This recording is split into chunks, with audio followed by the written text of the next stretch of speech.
Glossy আর তার মা train দিয়ে যাচ্ছিল। হঠাৎ করে ট্রেনের মধ্যে জম্বি ইঁদুর আক্রমণ করে আর ট্রেনের ড্রাইভারকে মেরে ফেলে। জম্বিদের হাত থেকে গ্লেসিকে বাঁচাতে গ্লেসির মা তাকে ট্রেনের জানলা দিয়ে বাইরে বের করে দেয় আর নিজে আটকা পড়ে ট্রেনের মধ্যে। আর জম্বি ইঁদুরের কামড়ে গ্লেসির মা ও জম্বি হয়ে যায়। ট্রেনের বাইরেও গ্লেসির পিছনে জম্বিরা তাড়া করে।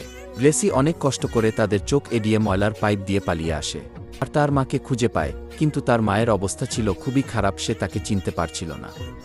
আর এটা দেখে গ্লেসি তাড়াতাড়ি করে ল্যাবে যায় এবং একটা স্পেশাল কেমিক্যাল তৈরি করে এনে তার মায়ের গায়ে পুশ করে আর তার মা সুস্থ হয়ে যায়। এটি দেখে তো শয়তান ডাক্তার অনেক রেগে যায়। তারপর তাদের পিছনে লক্ষ লক্ষ জম্বি ইঁদুর লেলিয়ে দেয় আর গ্লেসির মা তাকে নিয়ে একটি বড় ঘরে লুকিয়ে পড়ে। আর গ্লেসি তার বুদ্ধি দিয়ে তাড়াতাড়ি করে অনেকগুলো স্পেশাল কেমিক্যাল তৈরি করে ফেলে আর সেগুলো বৃষ্টির মতো করে ইঁদুরদের ছড়িয়ে দেয়।